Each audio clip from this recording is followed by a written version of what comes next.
Welcome to Faith and Freedom. For the next few minutes, we hope to inform, inspire, and encourage you as we discuss the legal victories and challenges to your fundamental freedoms and religious liberties.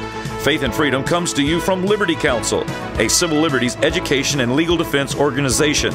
Join us now as Matt Staver, the President and General Counsel of Liberty Counsel, explains the latest legal issues all across this country in the courtrooms of America. Liberty Counsel is winning the battle for your constitutional freedoms. America faces a debt crisis, and yet President Obama golfs for more than 13 consecutive Sundays. I'm Matt Staver, founder and chairman of Liberty Counsel and dean of Liberty University School of Law. Joining me is Matt Barber, vice president of Liberty Counsel Action and associate dean of the law school. Matt, this crisis that we're in with regards to our debt crisis, it makes no sense that we just simply go up to the very end of the limit of our debt and then just simply say, well, we want to raise the debt ceiling. No big problem. Let's go on and do that. If anybody were to do that as part of their own financial circumstances, if you kept going back to the bank and saying, I need another line of credit because I've just bought this $200,000 vehicle and I just put a down payment on this $2 million house, and I'm going on a $500,000 Tiffany shopping spree, and I just need a higher debt ceiling. Can you give me another line of credit? You know, the bank would look at you and say, no, cut your expenses. Stop living ridiculous and live within your means. And yet the federal government has been doing that for years, and it's gotten worse under the Obama administration. It's just exponentially upped the debt by spend. In the midst of all this crisis, instead of dealing with it at the last minute, the president goes golfing for 13 consecutive Sundays, at least that I know of, maybe more. And he goes on campaign trails, goes to fundraisers for the LGBT organizations in New York, and ignores all this until the very last 11th hour. Yeah, Rome burns while the president fiddles. And, he's spending more time on the golf course than Jack Nicklaus, frankly, lately.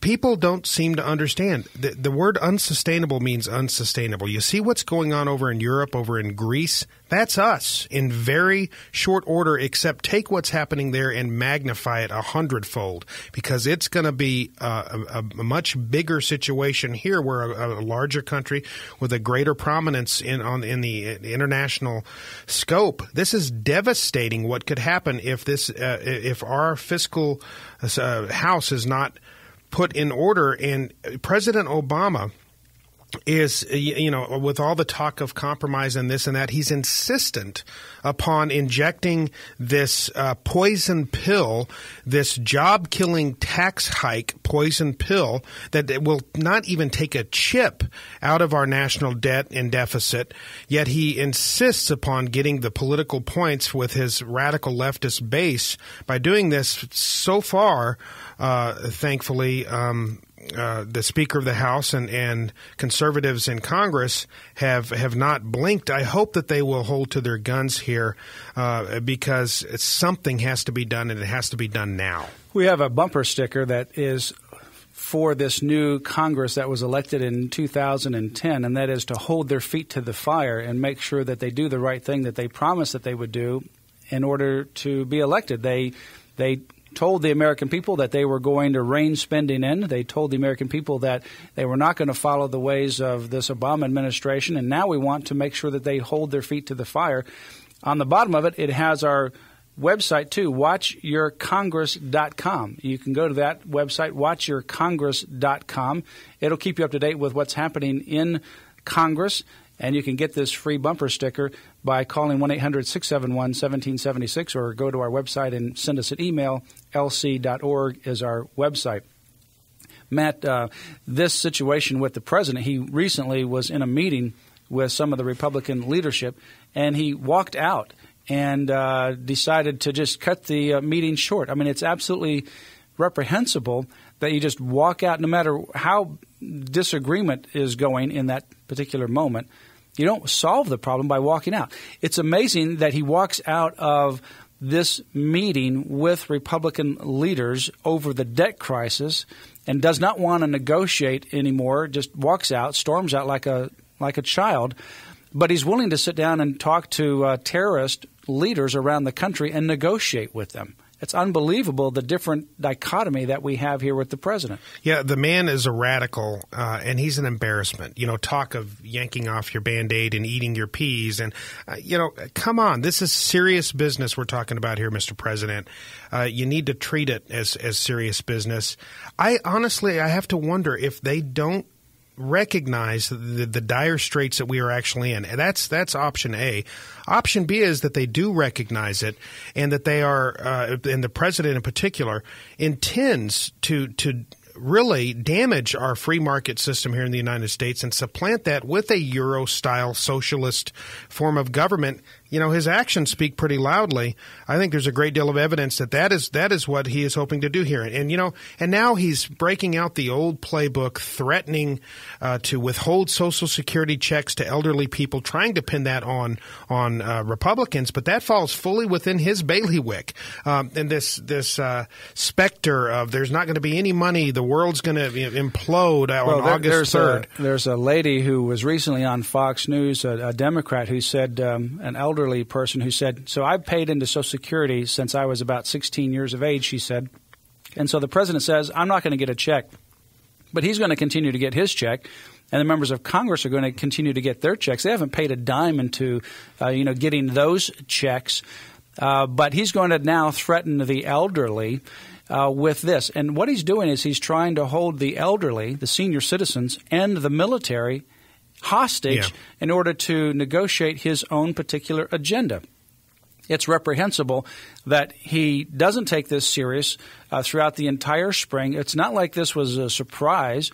This was coming.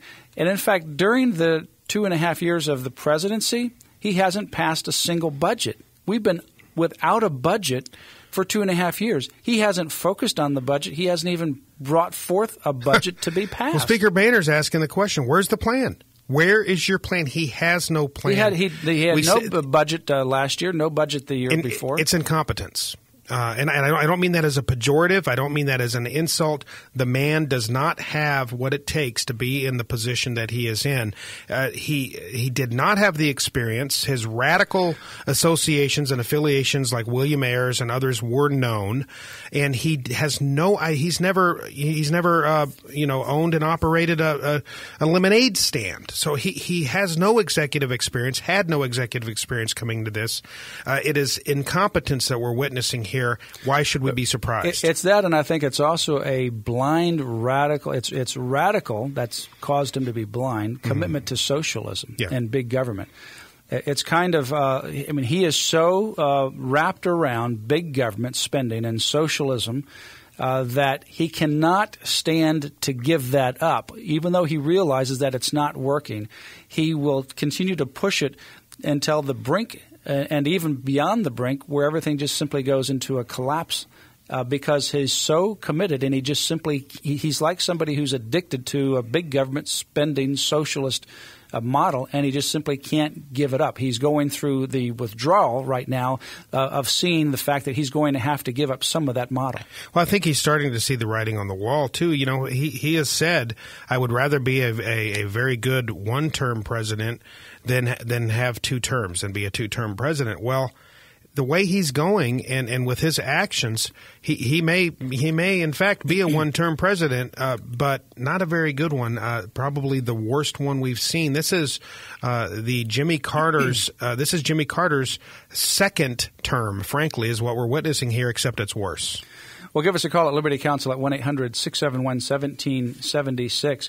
Liberty Counsel and our other sister organization, Liberty Counsel Action, we're scoring the votes, and we will make those available so that you will know exactly where everyone stands on this issue. You can call us and get the free Hold Their Feet to the Fire bumper sticker. Make sure that you display that and that you do hold their feet to the fire. You can go to Liberty Counsel's webpage, lc.org, and sign up for our grass fire action alerts so that you can be a part of notifying and putting them on notice in Congress regarding this and other issues that affect family, faith, and freedom. You can also go to our Facebook at facebook.com/Liberty Counsel. That's COUNSEL, facebook.com/Liberty Counsel. All one word, Liberty Counsel, COUNSEL, not CIL. You can also support Liberty Counsel by texting us 20222. That's 20222. And in the subject line, put down LC for Liberty Counsel. Again, text us 20222, and that will give Liberty Counsel a $10 tax-deductible contribution by texting us right now at 20222. And in the subject line, put down LC. Pray for the ministry of Liberty Counsel and stand with us in your financial support as we pray and also defend and advance family, faith, and freedom. Go to Liberty Counsel's website today or call us for more information.